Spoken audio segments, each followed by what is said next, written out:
الحمدللہ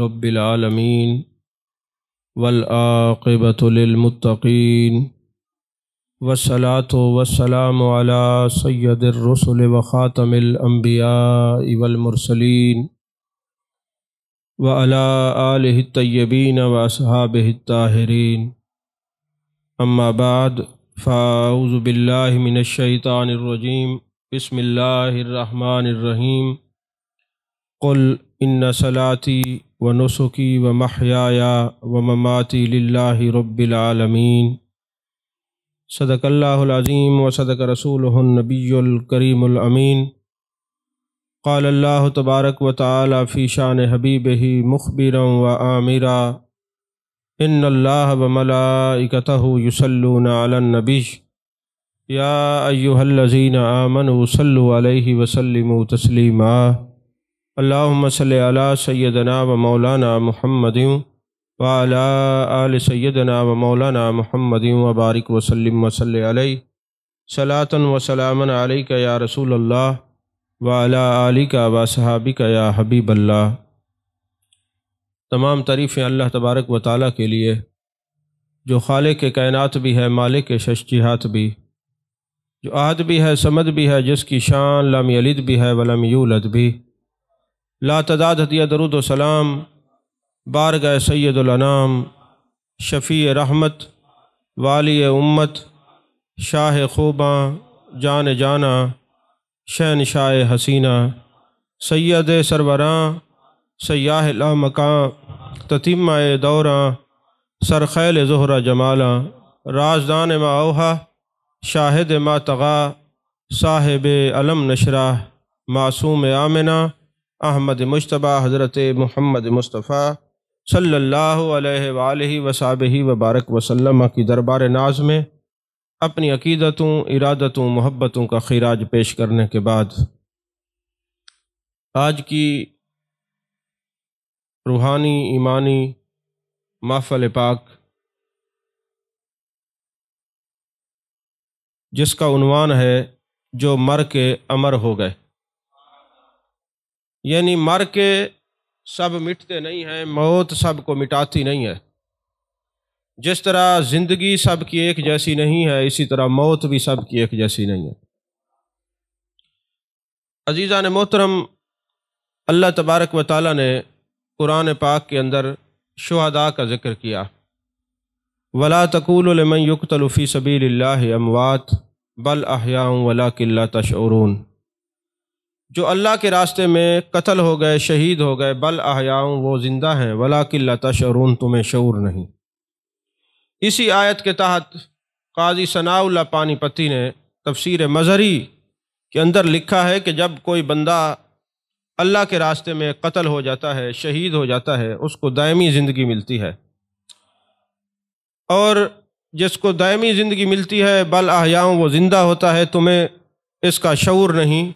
فرمایا صرف یہ نہیں کہ وہ زندہ ہوتے ہیں، اللہ ان کو یہ طاقت دیتا ہے کہ وہ چاہے بعد از وصال اپنے دوستوں کی مدد کر سکتے ہیں، چاہے وہ اپنے دوستوں کے دشمنوں کو نقصان بھی پہنچا سکتے ہیں، یعنی اللہ نے ان کو یہ طاقت دی ہوتی ہے۔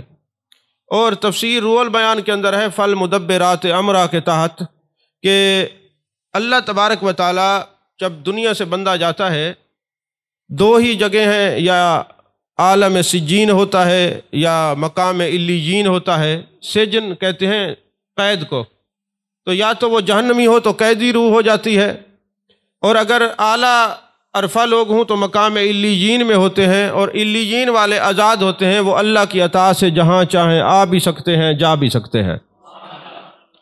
جیسا کہ حضرت جعفر طیار رضی اللہ تعالیٰ عنہ بعد از شہادت محبوب علیہ السلام تشریف فرما ہے، میرے آقا علیہ السلام نے دیکھا اور فرمایا وعلیک السلام وعلیکم السلام۔ صحابہ نے عرض کیا جانے جانا، جانے کائنات صلی اللہ علیہ وسلم، یہاں نظر کوئی نہیں آ رہا اور سلام کا جواب آپ عطا فرما رہے ہیں۔ فرمایا ابھی ابھی میں نے دیکھا ہے حضرت جعفر بن ابی طالب، محبوب کے اس فرمان کے بعد آپ کا نام جعفر طیار جو ہے وہ لوگوں کی زبان پہ آیا، کتابوں میں آیا۔ فرمایا ابھی ابھی چونکہ وہ مقام شہادت پر فیض ہوئے ہیں، اللہ نے ان کو اجازت دی ہے وہ جہاں چاہے آپ سکتے ہیں، جنت کی سیر کر سکتے ہیں۔ ابھی میرے سامنے سے حضرت جعفر طیار اور حضرت عبداللہ بن روا گزرے ہیں، انہوں نے مجھے سلام کیا ہے، میں نے ان کے سلام کا جواب دیا ہے۔ عزیزان محترم، جو مقام علیین میں ہوتے ہیں وہ اللہ تعالیٰ کی عطا سے آتے جاتے ہیں، چلتے پھرتے ہیں۔ سارے یہ قرآن پاک کی تفاسیر کے اندر، روح البیان میں، روح المعانی میں، تاویلات نجمیہ کے اندر یہ بات موجود ہے کہ جو اللہ کے بندے ہوتے ہیں وہ بعد از وصال امر ہو جاتے ہیں، مرتے نہیں، امر ہو جاتے ہیں، زندہ رہتے ہیں۔ اب یہاں پر ایک سوال پیدا ہوتا ہے، شہیدوں کی زندگی پر تو کسی کو اعتراض نہیں، نہ ہی انکار ہے کہ وہ بعد از وصال زندہ ہوتے ہیں، لیکن یہ جو اللہ کے نیک بندے ہیں، اولیاء کرام ہیں، ان کو کیسے دائمی زندگی ملتی ہے؟ اس کے دو جوابات ہیں۔ ایک تو جواب یہ ہے کہ جب الا ان اولیاء اللہ لا خوف علیہم ولا هم يحزنون الذین آمنوا وکانوا یتقون، محبوب نے یہ آیت تلاوت فرمائی، ابو داؤد شریف میں یہ حدیث پاک ہے۔ سوال ہوا یا رسول اللہ صلی اللہ علیہ وسلم وہ کون لوگ ہیں جو اولیاء ہوں گے، ان کی کیا نشانی ہے؟ میرے آقا علیہ الصلوۃ والسلام نے فرمایا وہ لوگوں سے ملیں گے تو اللہ کے لیے، بچھڑیں گے تو اللہ کے لیے، ان کے ایمان کا اعلیٰ درجہ یہی ہوگا کہ وہ جس سے جو کچھ بھی تعلق رکھیں گے اللہ کے لیے ہوگا سب کچھ۔ تو جو اللہ کے لیے جیتے بھی ہیں، مرتے بھی ہیں، اٹھتے بھی ہیں، بیٹھتے بھی ہیں، کھاتے بھی ہیں، ملتے بھی ہیں، بچھڑتے بھی ہیں، کچھ لیتے بھی ہیں، دیتے بھی ہیں، یہ ساری نشانیاں محبوب علیہ الصلوۃ والسلام نے فرمایا اولیاء اللہ کی ہیں۔ تو جس کی موت صرف اللہ کے لیے ہو وہ تو زندہ ہے، اور جو سب کچھ اللہ کے لیے جس کا ہو اس کی زندگی کا عالم کیا ہوگا۔ اور دوسری بات یہ ہے کہ چونکہ جو اللہ کے راستے میں قتل ہوتا ہے وہ شہید اس کو کہا جاتا ہے، اور شہید کی زندگی قرآن پاک سے ثابت ہے۔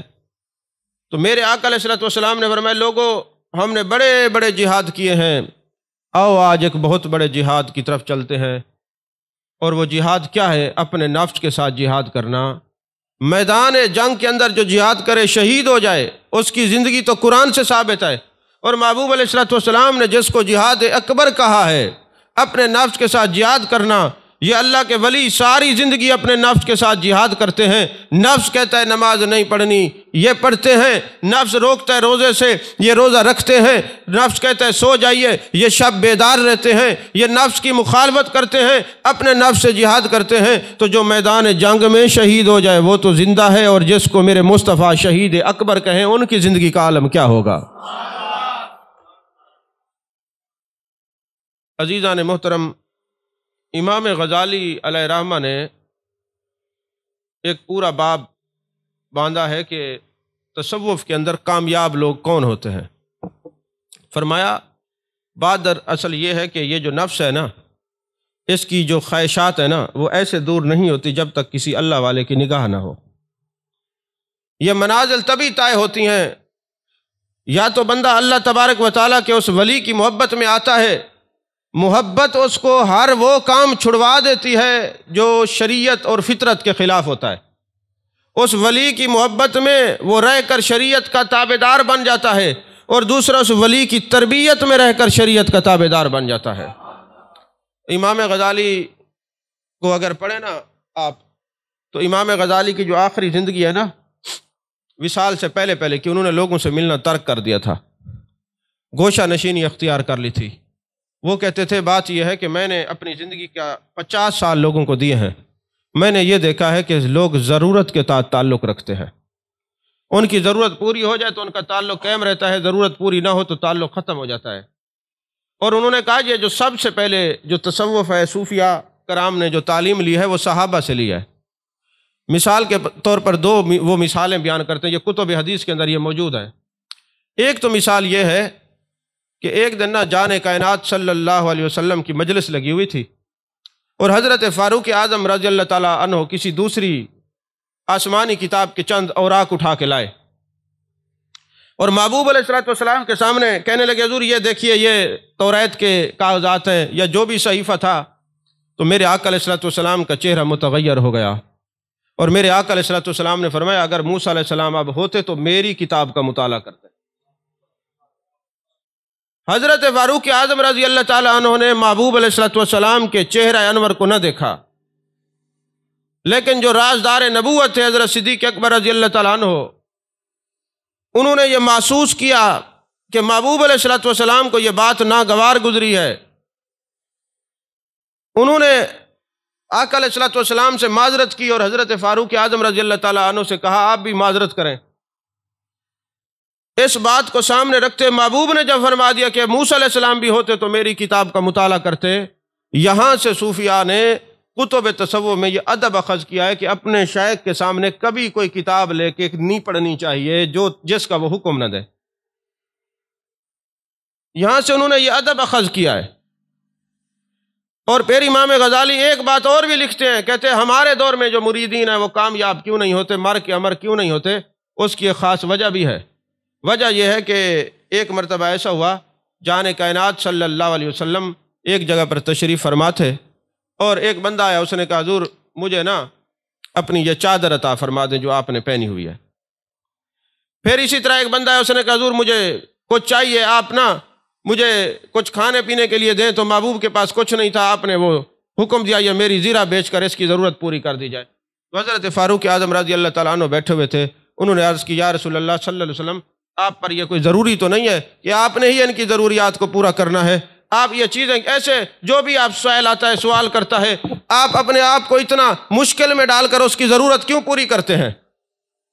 اب حضرت فاروق اعظم رضی اللہ تعالیٰ عنہ نے جب یہ بات کی نا تو محبوب علیہ الصلوۃ والسلام نے فرمایا کچھ نہیں، آپ کا چہرہ متغیر ہو گیا۔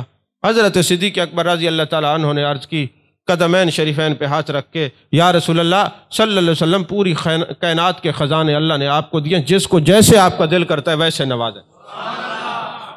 گویا مطلب یہ تھا کسی کو کیا اعتراض ہو سکتا ہے، حضور آپ تو کریم ہیں، جس کو چاہیں آپ نوازیں، کون ہوتا ہے جو آپ کو روکے؟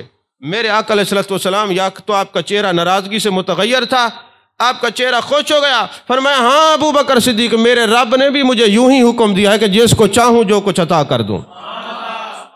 اور امام غزالی لکھتے ہیں کہ اپنے دور کی بات لکھتے ہیں، اور امام غزالی آپ کو پتہ ہے 505 ہجری میں دنیا سے گئے ہیں، اب 1445 ہجری چل رہی ہے، اب کیا حال ہوگا تصوف کا لبادہ اوڑھ کے چلنے والوں کا؟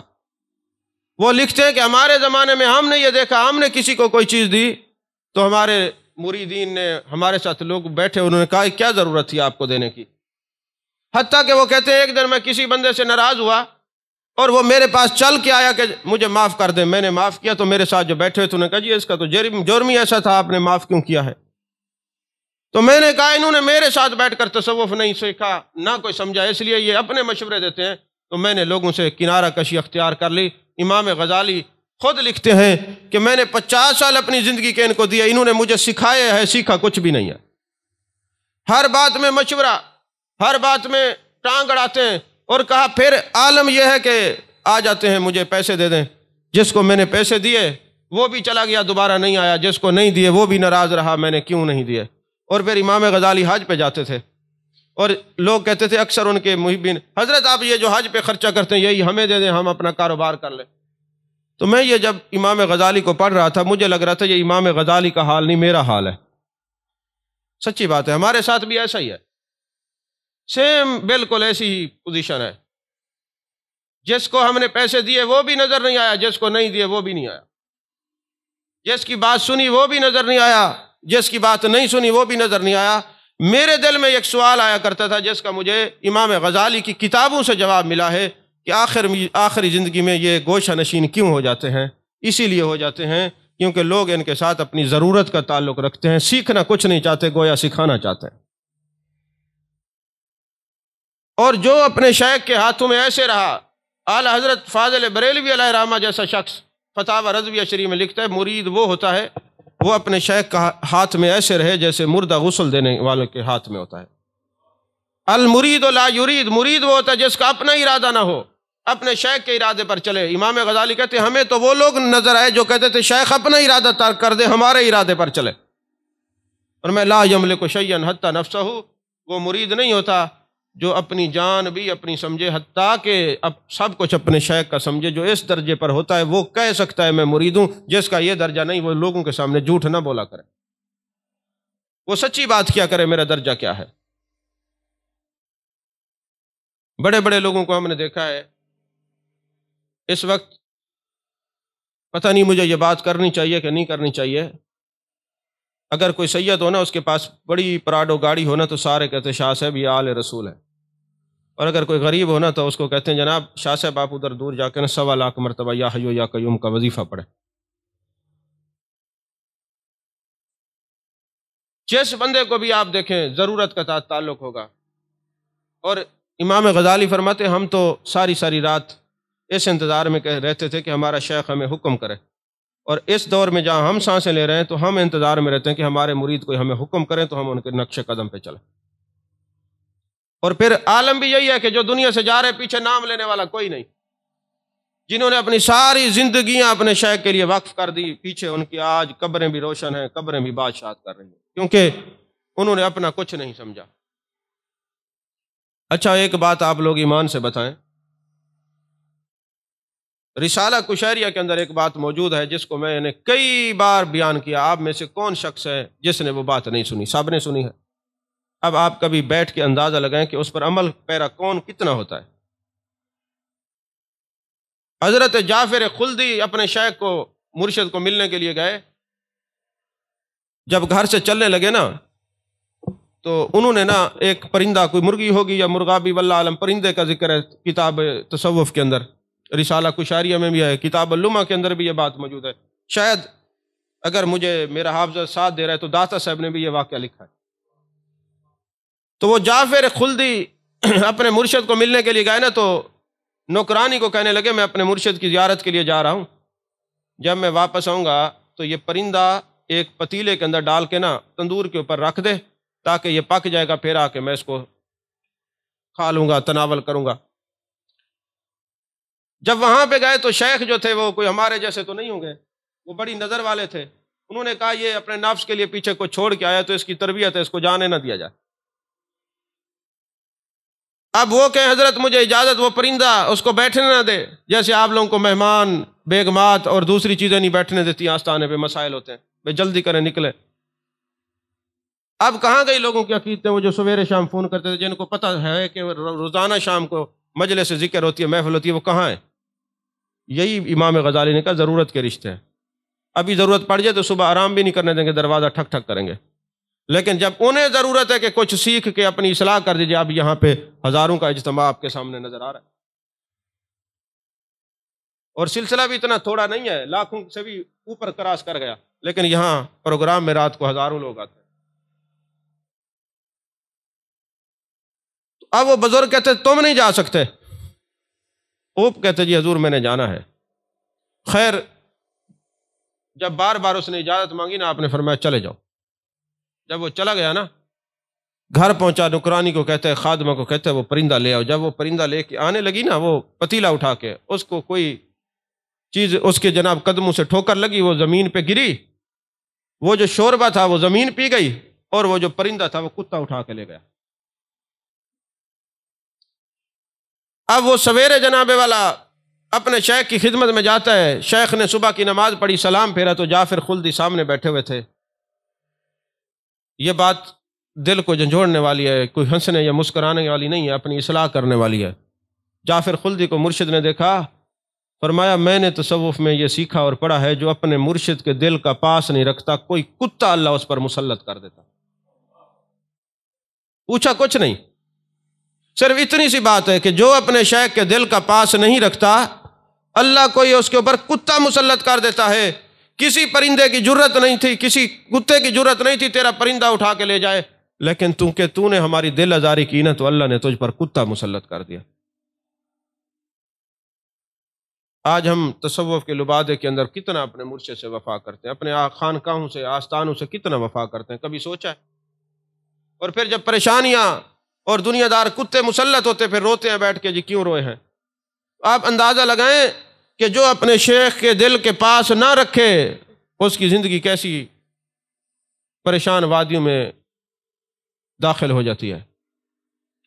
لیکن جنہوں نے چھوٹی چھوٹی بات پہ اپنے شیخ کے دل کا پاس رکھا، پہلا وہ دنیا کائنات کا صوفی حضرت صدیق اکبر رضی اللہ تعالیٰ عنہ، سب کچھ یار کی نظر کر دیا، ضرورت پڑی تو ہجرت کی رات دروازے پہ کھڑے ہیں، صدیق آپ پہلے پتہ تھا آپ نے جانا ہے؟ حضور جب سے آپ نے فرمایا صدیق ساری رات آپ کے دروازے پہ کھڑا رہتا ہے، نہ جانے کس وقت میرے سرکار کو میری ضرورت پڑے۔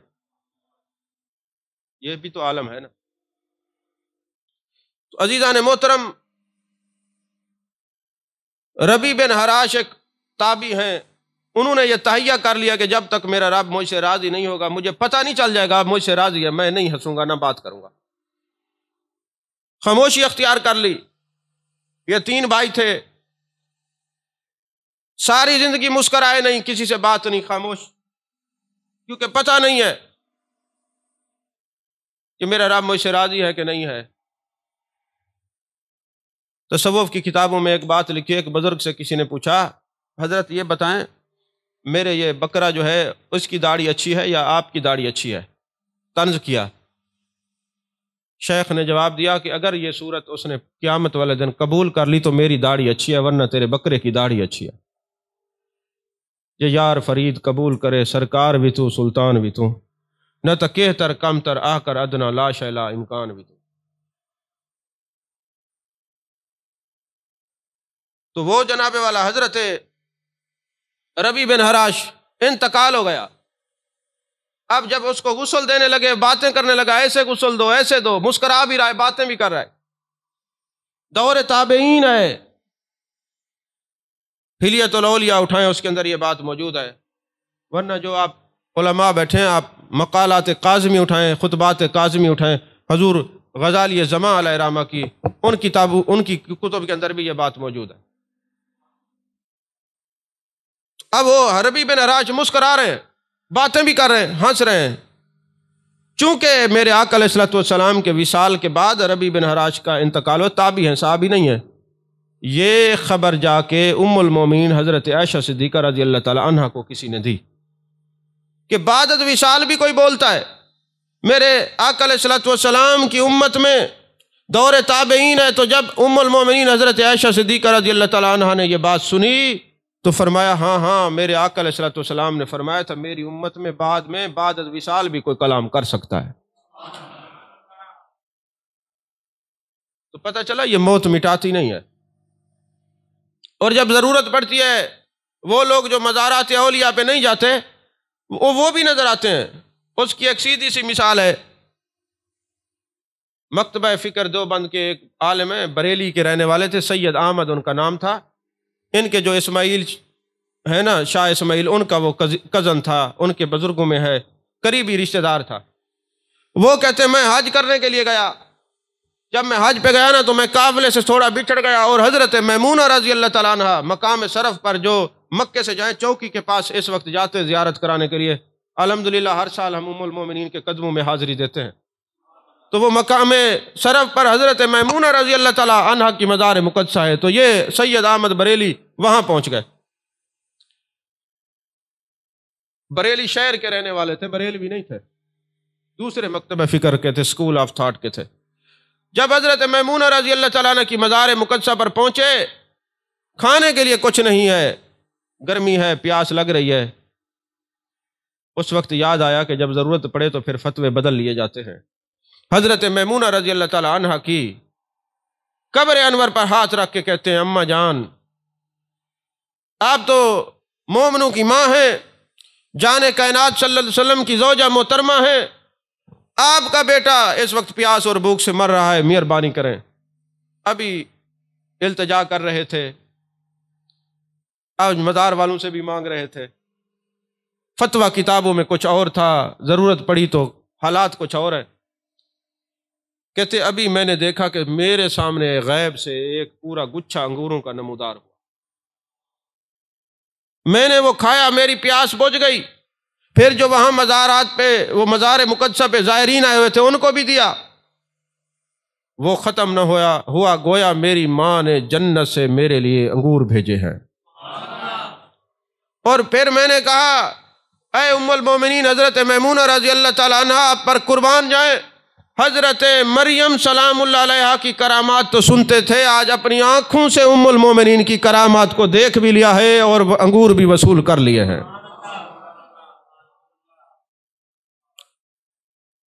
عزیزان محترم، حضرت ابو ذر غفاری رضی اللہ تعالیٰ عنہ کے بھانجے اوہبان بن سیفی، یہ معجم الکبیر کے اندر بھی میں نے نشان لگا کے رکھا ہوا ہے، اور کتاب الثقات کے اندر ابن حبان کی پہلی جلد میں، یہ بہت بڑے محدث تھے، حدیث پڑھایا کرتے تھے۔ کیونکہ شروع کا زمانہ دور اسلام کا تنگی کا تھا، اسرت کا تھا، بعد میں نصرت کا بھی رہا، تو ایسا ہوا کہ اوہبان بن سیفی نے اپنے شاگردوں کو کہا کہ جب میں دنیا سے چلا جاؤں تو مجھے سلی ہوئی قمیض میں نہ دفنانا۔ استاد کا وصال ہو گیا، شاگردوں نے کہا تجربہ کرتے ہیں، وہ سلی ہوئی قمیض کے اندر دفنا دیا۔ جب دفن کر کے واپس آئے نا تو حجرے کے اندر وہ قمیض لٹکی ہوئی تھی اور ساتھ ایک چٹ تھی جس کے اوپر لکھا ہوا تھا تمہیں منع کیا تھا اپنا کفن سنبھال کے رکھو، اللہ نے ہمیں کفن پہنا دیا ہے۔ حضرت کمال بن حمام ابن حمام جن کو کہتے ہیں، فتح القدیر فقہ حنفی کی کتنی معتبر کتابوں میں سے کتاب ہے فتح القدیر، ان کے مصنف بہت بڑے عالم فاضل ہیں، تصوف کی وادی میں نئے نئے قدم رکھ رہے ہیں، اور فرماتے تصوف میں آنے کا سبب کیا ہے۔ تصوف کی کتاب ہے اکمال الشیم، کیا نام ہے؟ اتنے مشکل نام ہے، یاد کیا کریں، کتابیں رکھا بھی کریں، پڑھا بھی کریں، اس میں یہ بات موجود ہے۔ اور ایک بہت بڑے صوفی گزرے جن کا نام ابن عطا سکندری ہے، ان کی قرآن پاک کی تفسیر بھی ہے ہماری لائبریری میں، الحمدللہ 7 جلدوں میں ہے، عربی کے اندر ہے۔ وہ اتنا بڑا صوفی تصوف کی ہے۔ ابن عجیبہ کی بھی تفسیر ہے بحر المدید کے نام سے، وہ بھی بہت بڑے صوفی ہے۔ ابن عطا سکندری کی چونکہ بہت بڑے صوفی تھے، تو یہ جو کمال ہے ابن حمام ان کا نام ہے، اصل کمال الدین آپ کا نام ہے، فتح القدیر کے مصنف ہیں۔ یہ کہتے ہیں کہ جہاں پر ابن عطا سکندری کی قبر تھی نا، تو میں ان کی قبر پہ گیا تو میں نے کہا قرآن پاک کی تلاوت کروں۔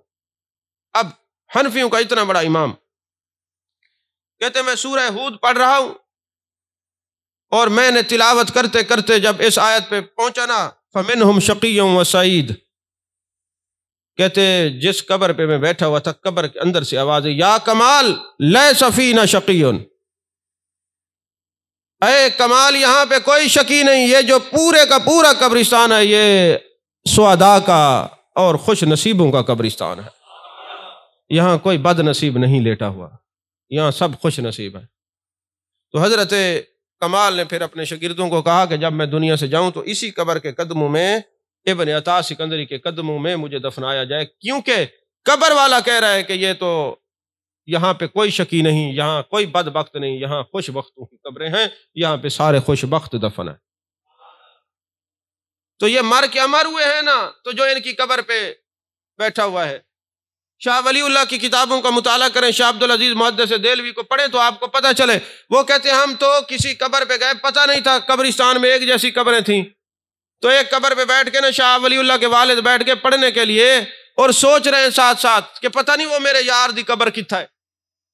ابھی یہ سوچ رہے ہیں تو پچھلی قبر سے آواز ہے، ادھر بیٹھ کے نا پڑھو، ہم ادھر سو رہے ہیں۔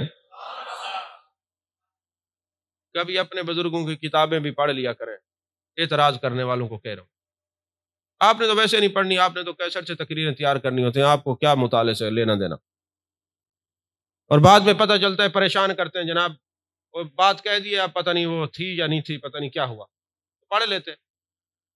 میرے استاد محترم فرمایا کرتے تھے کتنے بڑے سے بڑے عالم سے کوئی بات سنو نا، جب تک خود کتاب میں نہ پڑھو اس کو بیان کبھی نہیں کرنا۔ یاد رکھیے، آپ لوگ بھی یاد رکھیں، جس کی چیز کو خود نہ پڑھے، سنی سنائی بات پر یقین نہیں کرنا۔ مجھے ایک صاحب بتانے لگے، خطیب ہیں، کہتے صحیح میں نے حوالہ ہی غلط دینا، میں کہ ٹھیک کرتے ہو، کہتے تاکہ یہ لوگ پھنسیں، یہ خیر خواہ ہے امت، اس سے بہتر ہے نہ دو۔ اگر تیرے چراغ سے کسی کا چراغ روشن ہوتا ہے پھر بخل کیوں ہے؟ اگر دل کے اندر یہ درد ہے کہ ادب والوں کا ایک حلقہ وسیع ہو، اہل سنت کا ایک حلقہ متمتع ہو، پھر یہ بخل کیوں؟ کوئی کمی نہیں ہوتی، بتا دینا چاہیے، کچھ نہیں ہوتا۔ عزیزان محترم، قاضی ثناء اللہ پانی پتی رحمۃ اللہ علیہ کے مرشد کا نام ہے مرزا مظہر جان جانا رحمۃ اللہ علیہ۔ کیونکہ درس تصوف ہوتا ہے، ذرا ادب اور یہ باتیں ضروری ہیں، کوئی پتہ ہے آپ کو اثر تو نہیں ہوگی۔ امام غزالی کہتا کہتا دنیا سے چلا گیا، کچھ نہیں ہوا، تو میری باتوں کا بھی اثر آپ لوگ تو نہیں لیتے۔ کیونکہ کتنے سال تو ہمیں بھی ہو گئے تصوف کی کتابیں ساری پڑھا کہ ہمیں کتابیں زبانی یاد ہو گئیں، ہم اس پر کوشش بھی کرتے اپنے اوپر وارد کریں، ہمارے اپنے مرشد کے ساتھ جو معاملہ ہے وہ کسی سے ڈھکا چھپا نہیں ہے، لیکن آپ یا تو کانوں کا چسکا پورا کیا چلے گئے، لیکن بہرحال اگر آپ کے لیے تقریر کرتے ہیں تو ہمیں آج ہی بند کر دینی چاہیے آپ کے حسن سلوک کو دیکھ کے، جن کے لیے کرتے ہیں ان کے لیے بیان کرتے رہیں گے، وہ جانتے ہیں۔ تو یہ قاضی ثناء اللہ پانی پتی علیہ رحمہ کے مرشد کا نام کیا ہے؟ حضرت مرزا مظہر جان جانا رحمت اللہ علیہ۔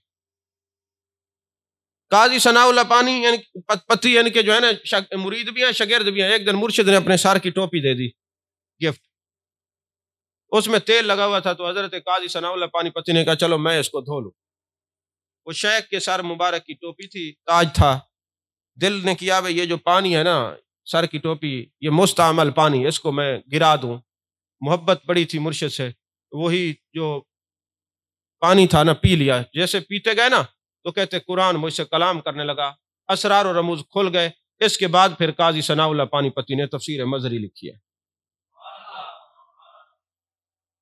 حضرت مرزا مظہر جان جانا کہتے ہیں کہ میرے قاضی ثناء اللہ پانی پتی کہتے ہیں چونکہ میرا جو مرشد تھا بڑا غیرت والا تھا، رافضیت اور خارجیت سے دور تھا، ادب کے پر جو ہے وہ پہرا دینے والا تھا، تو ایک رافضی وزیر نے اس بغض کے اندر کہ بھئی یہ کٹر عاشق رسول کیوں ہے، بادشاہ کو سفارش کروا کے نا وزیر نے حضرت مرزا مظہر جان جانا کو قتل کروا دیا کہ یہ مولا کائنات حضرت علی کرم اللہ وجہ الکریم کے گھرانے سے اتنا محبت رکھتا ہے، بالخصوص ہر وقت حضرت امام حسین کا ذکر کرتا رہتا ہے، لہٰذا اس کو قتل کر دیا جائے۔ یاد رکھیے ہماری دو آنکھیں ہیں، ہم آل بیت سے بھی پیار کرتے ہیں، صحابہ سے بھی پیار کرتے ہیں۔ آل بیت کا ذکر ہو تب بھی ہمارا دل کھل اٹھتا ہے، صحابہ کا ذکر ہو تب بھی، جو سب سے محبت کرے، ہم نہ رافضی نہ خارجی نہ ناسبی، ہم ہیں سنی، اور سنی وہ ہوتا ہے جو سب سے پیار کرتا ہے اور سب کا ادب کرتا ہے اور سب کا ذکر کر کے خوش ہوتا ہے، سن کے خوش ہوتا ہے۔ عزیزان محترم، مرزا مظہر جان جانا شہید ہو گئے، اور کس لیے شہید ہوئے تھے؟ یہ حضرت امام حسین پاک کا ذکر کرتا ہے۔ موضوع کیا ہے؟ جو مر کے امر ہو جاتے ہیں، جو مر کے زندہ رہتے ہیں۔ تو قاضی ثناء اللہ پانی پتی کے مرشد شہید ہو گئے۔ ایک دن وقت کا بادشاہ سویا ہوا ہے، خواب دیکھ رہا ہے، ایک خوبصورت حسن و جمال کا پیکر شخص گھوڑے پہ سوار ہو کے آتا ہے اور اسی رافضی وزیر کے سینے کے اندر نیزہ مارتا ہے اور کہتا ہے تو نے مرزا مظہر جان جانا کو شہید کروایا، ہم تجھ سے بدلہ لینے کے لیے آئے ہیں۔ جب وہ جانے لگا تو بادشاہ نے پوچھ لیا، خواب دیکھ رہے ہیں، حضور آپ کون ہیں؟ فرمایا مجھے حضرت امام حسین کہتے ہیں۔ بادشاہ جب اٹھا تو وزیر کا پتہ کرایا، اس نے کہا جی رات کا اس کے سینے میں درد ہے اور تڑپ رہا ہے اور تڑپتے تڑپتے ابھی مر گیا ہے۔ کہا کیا ہوا؟ کہتا جی رات کو کوئی آیا ہے، اس کو کوئی چیز مار گیا ہے۔ فرمایا کوئی آیا نہیں، جسمانی طور پہ کوئی روحانی طور پہ آیا ہے، میں کرامات اولیاء اور بالخصوص کرامات اہل بیت حضرت امام حسین کی کرامت کا قائل ہو گیا ہوں، چونکہ ان کے غلام کو اس نے شہید کروایا تھا اس لیے انہوں نے بدلہ لیا ہے۔ تو قاضی ثناء اللہ پانی پتی نے جو تفسیر لکھی کہ یہ جو دنیا سے چلے جاتے ہیں وہ اولیاء ہوں، وہ اصفیاء ہوں، وہ ازکیاء ہوں، وہ نقبا ہوں، وہ نجبا ہوں، وہ مدد بھی کر سکتے ہیں اور اپنے دوستوں کے دشمنوں کا کام بھی تمام کر سکتے ہیں۔ کہتے ہیں ہم نے یہ درجہ اپنی آنکھوں سے دیکھا ہے۔ اچھا چلیں، یہ تو دین اسلام کے شہداء ہیں۔ ایک عربی کی کتاب ہے جس کا نام ہے بلوغ العرب، جس کا اردو ترجمہ ہے سیرت ابن ہشام۔ یہ بھی آپ کو نہ ملے تو پھر آپ ضیاء النبی شریف کی پہلی جلد اٹھا لیں اور صفحہ نمبر 294 اٹھا لیں۔ تکلیف کچھ کر لیا کریں کتابیں پڑھنے کی، کوئی حرج نہیں۔ اس میں ایک بڑا واقعہ لکھا ہوا ہے۔ سخی جو ہوتا ہے نا، سخی، یا یوں آپ سمجھ لیں جس کو اللہ نے کوئی شان دنیا میں دیا ہے نا، قبر میں جا کے بھی وہ شانیں قائم رہتی ہیں، مٹتی نہیں ہے، ختم نہیں ہوتی۔ حاتم طئی جو ہے وہ مسلمان تو نہیں تھا، بعد میں اس کا بیٹا مسلمان ہوا ہے، لیکن حاتم طئی سخی بڑا تھا۔ جب وہ دنیا سے چلا گیا نا تو ابو الخبیری نامی ایک شخص قافلہ لے کے نا ان کی قبر پہ رات کو ٹھہرا، اور رات کو بھوک لگی نا تو اس نے اٹھا کے ڈنڈا حاتم طئی کی قبر پہ مارنا شروع کر دیا کہ تو بڑا سخی تھا، آج ہم تیری قبر پہ یہاں پڑاؤ کیے ہوئے ہیں اور بھوکے مر رہے ہیں۔ ابھی اس نے یہ کیا، سو گیا۔ ابو الخبیری اس کا نام تھا، جس نے حاتم طئی کی قبر پہ ڈنڈے مارے تھے، زور زور سے شور کرتے، واہ رحلتا واہ رحلتا، او میری سواری میری سواری میری سواری۔ لوگوں نے کہا پہلے بھوک سے حالت خراب ہے، اوپر سے تو سر کھا رہا ہے، وجہ کیا ہے؟ اس نے کہا ابھی ابھی میں نے حاتم طئی کو دیکھا ہے خواب میں، اس نے تلوار سے میری اونٹنی کی ٹانگیں کاٹ دی ہیں اور مجھے کہا ہے کہ یہ اسی کو ذبح کر کے قافلے کو کھلا دے، تجھے صبح صحیح سلامت اونٹنی مل جائے گی۔ تو جب اس کی اونٹنی کو دیکھا تو اس کی ٹانگیں کٹی ہوئی ہیں، یہ واقعہ خواب والا حقیقت میں نظر آ رہا ہے۔ اس کو ذبح کیا گیا، پورے قافلے والے نے کھایا۔ صبح حاتم طئی کا بیٹا آ کے پوچھتے ہیں ابو الخبیری کون ہے تم میں سے؟ اس نے کہا میں ہوں۔ کہتے رات مجھے میرے ابا جی نظر آئے ہیں، انہوں نے کہا استقبل سے ایک اونٹنی لے کے ابو الخبیری کو پہنچا دو۔ میں آپ سے پوچھتا ہوں، وہ سخی تھا، تو سخی جب دنیا سے مزار میں قبر میں چلا گیا، مسلمان بھی نہیں ہوا، قبر میں چلا گیا، اس کی قبر پہ جانے والا بھوکا نہیں رہ سکتا، تو میرے داتا علی حجویری جو زندگی میں بھی سخی ہیں، بعد میں بھی سخاوت چل رہی ہے۔ مدینے جائیں، دسترخوان کسی کو بھوکا نہیں رہنے دیتے۔ جو محبوب کے نائبین ہیں، بابا فرید الدین کے پاس جائیں، خواجہ نظام الدین کے پاس جائیں، داتا علی حجویری کے پاس جائیں، جہاں بھی جائیں، آج ان کی قبر پہ کوئی بھوکا نظر نہیں آتا۔ کیوں کہ جو وصف ہوتا ہے، جو عظمت اور شان اللہ تعالیٰ فرماتے ہیں زندگی میں بعد از وصال بھی وہ شان اور عظمتیں اسی طرح قائم رہتی ہیں۔ عزیزان محترم، 3 شامی بھائی، شرح صدور کے اندر یہ واقعہ موجود ہے، دوسری کتابوں کے اندر بھی موجود ہے۔ 3 شامی بھائی ہیں، سگے بھائی ہیں 3۔ محبوب علیہ الصلوۃ والسلام کا ذکر کرتے ہیں، سرکار کے عاشق ہیں۔ تو ایک روم کے بادشاہ نے ان کو گرفتار کرا لیا اور کہا کہ عیسائیت کا مذہب قبول کرو، عیسائیت کا مذہب قبول کرو۔ انہوں نے کہا کچھ بھی ہو جائے ہم اپنا مذہب قبول نہیں کرتے، اپنے آقا و مولا صلی اللہ علیہ وسلم کا نام لینے سے ہم اعراض نہیں کریں گے۔ بادشاہ نے کہا اچھا نہیں کرو گے تو پھر میں تمہیں نا ایک دیگ کے اندر تیل ڈال کے نا تمہیں جلتی ہوئی دیگ کے اندر ڈال دوں گا۔ تو جب آگ جل گئی، بڑے بھائی کو ڈالا گیا، جب اس آگ کے اندر ڈالا گیا نا، اس آگ کے اندر ڈالتے ہی بڑے بھائی نے دوسرے کو کیا کہا، تم یہ نہ سمجھنا یہ آگ ہے، جیسے ہی میں آگ میں آیا ہوں مجھے جلوہ گاہ تک نظر میری چلی گئی ہے۔ یعنی ہم پنجابی میں کہتے ہیں نا تسی یہ نہ سمجھنا یہ آگ ہے، یہ جلوہ گاہ رب ہے، یعنی آگ نہیں ہے یہ، تو میں اس کے حسن کو دیکھ رہا ہوں اپنی آنکھوں سے، کوئی بات نہیں۔ اب دیکھنے والوں کو نظر آ رہا ہے وہ آگ میں جل گیا، وہ آوازیں دے رہے نہیں نہیں، یہ تمہاری آنکھوں کا دھوکہ ہے، کیونکہ اللہ نے فرمایا بل احیاء ولکن لا تشعرون، تمہیں شعور نہیں ہے، میری قدرت تمہارے شعور کی پابند نہیں ہے، یہ زندہ ہے، وہ جلتا دیکھ رہے ہیں، اور قرآن کہتا ہے وہ زندہ ہے۔ پھر دوسرے کو ڈالا گیا، تو دوسرے نے تیسرے کو کہا پریشان نہیں ہونا، سامنے جس کے لیے جل رہے ہیں، جس کے لیے جو کچھ کر رہے ہیں وہ نظر آ رہا ہے، اس کا دیدار ہو رہا ہے۔ تکلیف شہید کو گولی کی یا تلوار کی اتنی تکلیف جیسے چونٹی کاٹتی ہے، کیونکہ اگر یوسف علیہ السلام کو دیکھے کوئی تو انگلیاں کاٹ دے درد نہیں ہوتا، اور یوسف کا حسن جن کی خیرات ہے جان کائنات کے نام پہ آج تک لوگ گردنیں کٹا رہے ہیں، اور پھر جو خود رب العالمین کا دیدار کرے بھلا اس کو کیسے تکلیف ہو سکتی ہے۔ جب تیسرے کا نمبر آیا نا تو بغیرت بھی لوگ ہوتے ہیں نا کچہریوں میں، تو ایک نے جناب والا کہہ دیا کہ جی میری بیٹی بڑی خوبصورت ہے، میں یہ نوجوان تبھی پگھل سکتے ہیں، پٹڑی سے اتر سکتے ہیں کہ اگر ان کو عورت کے راستے سے گمراہ کیا جائے۔ کتنے لوگ تھے جو ذکر اذکار کرتے تھے شادی ہونے کے بعد نہیں آئے، چلیں وہ تو نکاح ہو گیا سنت ہے، وہ تو میں آج رائے تفنن کہہ رہا ہوں، اللہ تعالیٰ سب کے گھر آباد کرے، لیکن یہ چھڑا دیتی ہیں سب کچھ۔ لیکن جو پھر اور راستے سے بھٹک جاتے ہیں، نکاح کا راستہ تو سنت کا راستہ ہے، شریعت کا راستہ ہے، سبحان اللہ، اللہ سب کے گھر آباد کرے، لیکن جو بغیر کسی نکاح کے اور ویسے ہی لڑکیوں کے پیچھے چل پڑتے ہیں ان کا تو ویسے ہی کھانا عجیب خراب ہو جاتا ہے، کیونکہ انہوں نے محبوب علیہ الصلوۃ والسلام کی شریعت کو چھوڑا ہے۔ اب دیکھیں نا دنیا میں بھی بہت کچھ اللہ دکھا دیتا ہے، اللہ نہ کرے کسی کا نکاح نہ ہو اور کسی عورت سے بچہ ہو جائے تو کتنا شرم کے بجے پڑتے ہیں، ہر طرف سے لعنت پڑتی ہے، ملامت پڑتی ہے، ہوتا ہے کہ نہیں ہوتا؟ تو اور اگر نکاح سے بچہ پیدا ہو تو مبارک، مٹھائیاں. پھر جب پوچھا جائے کہ بچہ پیدا ہوا تھا نکاح سے تو مٹھائیاں کیوں؟ انہوں نے کہا انہوں نے محبوب کی شریعت کے تابع داری میں کام کیا ہے، تو لہٰذا چونکہ اس نکاح میں محبوب کی شریعت کو لائے ہیں، گویا تصوف کی زبان میں کہہ دوں ان کے رشتے میں جب جان کائنات آ گئے تو مبارک تو بنتی ہے نا، مٹھائی بنتی ہے نا، تو انہوں نے اپنا تعلق بنانے کے لیے محبوب کو دور ہٹایا، اب لعنت بھی بنتی ہے، بجے بھی بنتے ہیں.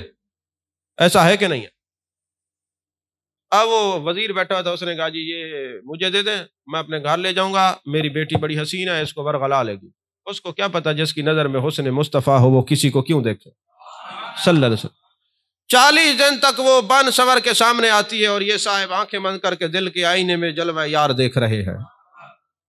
40 دن کے بعد اس نے کہا عجیب بات ہے، بڑے بڑے لوگ پٹڑی سے اتر جاتے ہیں، تیرا کچھ نہیں بگڑا. اس نے کہا جس کو ہم دیکھتے ہیں وہ حسین یہ اتنا ہے کہ اس کو دیکھنے کے بعد کسی کی ضرورت ہی نہیں رہتی. کیا ہے کسی سے کام تجھے دیکھنے کے بعد، سب کو میرا سلام تجھے دیکھنے کے بعد. انہیں کہا اچھا پھر ہمیں بھی دکھا دو وہ کیسا ہے.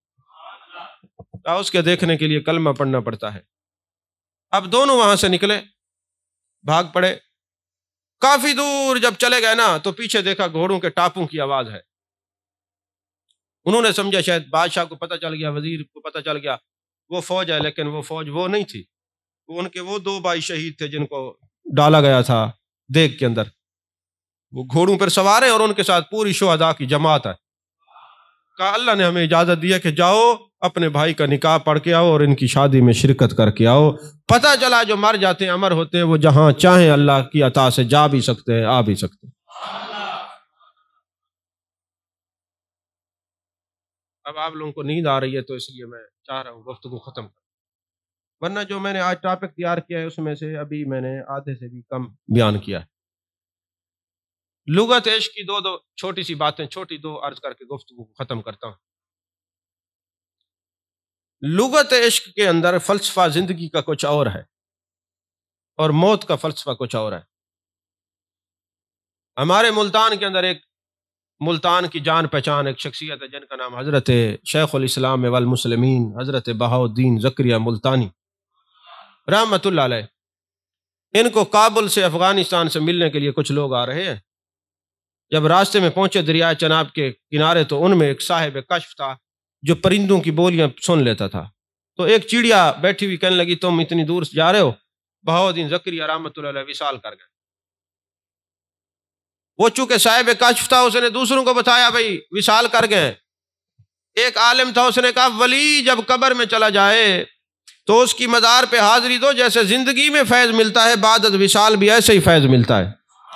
تو بعد از وصال بھی ایسے فیض ملتا ہے. کوئی بات نہیں دنیا سے چلے گئے تو ایسا کرتے ہیں چلتے ہیں ان کے پاس جا کے دیکھتے ہیں، مہربانی ضرور ہوگی، مزار ہوگی تو حاضری دے کے آ جائیں گے. چل پڑے، راستہ واپس نہیں کیا، واپس نہیں گئے. جیسے آئے نا تو حضرت بہاؤالدین زکریا رحمۃ اللہ علیہ کہ جس جگہ آپ کی مزار مقدس ہے یہاں پر مدرسہ بہائیہ ہوا کرتا تھا. یہ ایسے سمجھے کہ اس وقت کی یہ یونیورسٹی تھی. آپ کبھی یہ سمرقند اور بخارا کی طرف جائیں نا تو وہاں کے لوگ حضرت بہاؤالدین زکریا علیہ رحمہ کو بہت یاد کرتے ہیں. وہ کہتے ہیں ہم ان کو اپنے وقت کا غوث سمجھتے ہیں، اس لیے کہ اس سمرقند بخارا اور اس طرف اسلام انہوں نے بھیجا ہے. یہاں پہ یہ تربیت کرتے لوگوں کی، عالم بناتے، اور جس علاقے میں بھیجنا ہوتا تھا وہاں کی زبان سکھاتے، پھر ان کو کپڑے لے کے دیتے کہ جاؤ یہاں پہ فروخت بھی کرو اور دین کی تبلیغ بھی کرو. ہاں یہ نہیں اگر نذرانے لے کے سب کچھ اپنی گاڑیاں اور سب کچھ بناتے رہتے تھے، نہیں دین اسلام کے لیے کام کیا. ایسی باتیں کرو تو پھر ناراض بھی سارے ہی ہوتے ہیں. اب جناب والا حضرت بہاؤالدین زکریا رحمۃ اللہ علیہ اسی جگہ آگے گئے نا تو درس حدیث پڑھا رہے تھے، بچوں کو حدیثیں پڑھا رہے تھے. جیسے ہی ان کی نظر حضرت بہاؤالدین زکریا رحمۃ اللہ علیہ پر پڑی تو وہ جو صاحب کشف تھا اس کو دوسرے نے کونی ماری ہوئے، تو کہتا تھا فوت ہو گئے، وہ سامنے دیکھ، تو سمجھتا تھا وصال کر گئے، یہ سامنے جو ہے وہ درس حدیث پڑھا رہے ہیں. کیا ہمارے خوبصورت بزرگ تھے کہ صبح صبح اٹھ کے درس قرآن دیتے تھے، درس حدیث دیتے تھے. اب تو حال ہی عجیب ہے. اب یہاں میرا دل تو کہہ رہا ہے میں کچھ اور بھی کہوں، پھر آپ لوگ ناراض ہو جاتے ہیں. میں کچھ نہیں کہتا، بس یہی کہتا ہوں ہمارے بزرگ وہ ہیں جن کا تعلق قرآن سے ہے یا حدیث سے ہے، محبوب کی شریعت سے ہے. باقی جو آپ نے خود بنائے ہوئے وہ آپ خود جانے اور آپ کے بزرگ جانے، ہم نہیں جانتے. ہمارے جو بزرگ ہیں وہ قرآن والے ہیں یا حدیث والے ہیں، لیکن جب سامنے پہنچے نا تو انہوں نے حضرت بہاؤالدین زکریہ رحمۃ اللہ علیہ کو دیکھا، اور وہ بھی صاحب کشف تھے، وہ مسکرائے، فرمایا یہ بندہ ٹھیک کہہ رہا ہے، اس کا کشف جھوٹا نہیں ہے، کیونکہ جو لغت عشق ہے نا اس میں زندگی اور موت کی تعریف کچھ اور ہے۔ کون سی ہے؟ کہا یاد یار میں زندہ رہنا، یاد یار میں رہنا یہ زندگی ہے، اور یار کو بھول جانا یہ موت ہے۔ جب اس نے دیکھا کہ میں دنیا سے چلا گیا ہوں، اس وقت جب اس کی یہ کیفیت تھی کاشف والی، اس وقت میں کسی دنیاوی مسئلے میں الجھا ہوا تھا، میں اللہ کے ذکر سے غافل تھا، اس لیے اس کو لگا میں دنیا سے چلا گیا ہوں، مر گیا ہوں، فوت ہو گیا ہوں، میرا وصال ہو گیا ہے۔ لیکن جب اب تم آئے ہو تو میں ان کی یاد میں بیٹھا ہوں، کیونکہ لغت عشق میں اللہ کے ذکر کا نام زندگی ہے اور اللہ کے ذکر سے غفلت کا نام موت ہے۔ صوفی جب ذکر کرتا ہے وہ زندہ رہتا ہے، جب ذکر چھوڑتا ہے سمجھے کہ وہ اسی وقت جیتے جی مردہ ہے۔ اِنَّکَ لَا تُسْمِعُ الْمَوْتَى، محبوب جو آپ کی بات کو نہ سنے وہ مردہ ہے۔ یہ تو قرآن ہے۔ اللہ تعالی ہم سب کو، ایک بات میں پھر چھوڑ رہا ہوں کیونکہ آپ کی نیند کے پیش نظر میں پھر کہتا ہوں کہ جو سویا ہوا ہو اس کو سلام کرنا جائز نہیں، تو تقریر سنانا کیسے جائز ہو سکتا؟ اس لیے لغت عشق کی باتیں، عشق والے کبھی مل تو جائیں گے، تلاش جاری ہے، نہیں ملیں گے تو پھر ایک راستہ گوشہ نشینی والا تو کھڑا ہے، وہ تو کوئی روک تو نہیں سکتا، کیونکہ قبر میں تو وہ لوگ کام آئیں گے نا جن کی نسبتیں مضبوط ہوں گی، نسبت اور عقیدہ کام آئے گا۔ تو ہزاروں اور لاکھوں کے جنگل میں بندہ تب اکیلا ہو تو اس کو رش کرنے کی ضرورت ہی نہیں ہوتی، اس کے لیے عافیت یہی ہوتی ہے کہ وہ گوشہ نشینی اختیار کرے، اور جنہوں نے قبر میں کام آنا ہے ان کی طرف متوجہ رہے۔ باقی آج کل تصوف بھی ضرورت کے تحت لوگ سیکھتے ہیں، تعلق بھی ضرورت کے ساتھ رکھتے ہیں۔ غزالی کو پڑھنے کے بعد میں نے اللہ کا شکر ادا کیا، ہم سمجھتے تھے اس صحرائے نورد میں ہم اکیلے شاید گمراہ ہوئے پھرتے ہیں، یعنی وہ جو راستہ ہے اس سے ہٹے ہوئے ہیں، لیکن الحمدللہ صدیوں پہلے بھی یہی حال تھا اور آج بھی وہی حال ہے۔ یہ جس کا تعلق آج تو ویسے ولی غوث قطب ابدال اسی کو کہتے ہیں جو جس کے پاس پیسہ زیادہ ہو۔ یہ قوالوں کو دیکھ لیں نا، جس کے پاس پیسے زیادہ ہوں اس کی تعریف کریں گے، جہاں سے پیسہ نہ ہو کس درجے کا بندہ بیٹھا ہو اس کے خلاف ضرور زبان درازی کرتے ہیں، کیونکہ اب سب نے ایک ہی چیز کو اپنا سب کچھ سمجھ لیا ہے، وہ دولت، وہ پیسہ۔ حالانکہ ایسا نہیں ہے۔ جو درویش ہوتا ہے جب تک کشتی پانی میں رہتی ہے تیرتی رہتی ہے، جب کشتی کے اندر پانی آ جاتا ہے تو وہ ڈوب جاتی ہے۔ یہی تصوف کا معاملہ ہے۔ تو جس نے جو کچھ سیکھا سمجھا، زندگی فانی ہے، آج کل ہر ایک نے چلا جانا ہے، مرنے کے بعد آپ کو پتہ چلے گا کہ آپ کے مرشد کے ساتھ آپ کی وفائیں آپ کی قبر سے پتہ دیں گی، یہ ذہن رکھنا۔ آج مجھ سے بہت لوگ سوال کرتے ہیں وہ بڑا صوفی صاحب، وہ فلاں نظر نہیں آ رہا، میں نے کہا اس کو میں نے پیسے نہیں دیے اس لیے نہیں نظر آ رہا، فلاں نظر نہیں آ رہا، میں کہا وہ پیسے لے گی آپ دینے ہیں واپس نہیں آ رہا، تیسری کوئی صورت نہیں ہے۔ اس آستانے کا خاصہ یہ کہ یہاں سے غیر حاضری کی تیسری کوئی صورت ہی نہیں ہے، یا لے کے گیا نہیں آیا یا ملے نہیں تو نہیں آیا۔ لیکن ہم اگر درس تصوف آپ لوگوں کے لیے شروع کرواتے تو یہ کب کا بند ہو چکا ہوتا، آپ کے رویے اس کو بند کر دیتے، لیکن یہ اس کے لیے ہے۔ ایک بندہ بھی اس راستے پہ مسافر بن گیا تصوف کا تو ہمارے خطابات، ہمارے معاملات سب طے پا چکے، اور نہیں تو پھر جن کے لیے کر رہے ہیں وہ تو ضرور اجر دے گا۔ اللہ ہم سب کو محبوب علیہ الصلوۃ والسلام کی محبت نصیب فرمائے، آمین، وآخر دعوانا الحمد للہ رب العالمین۔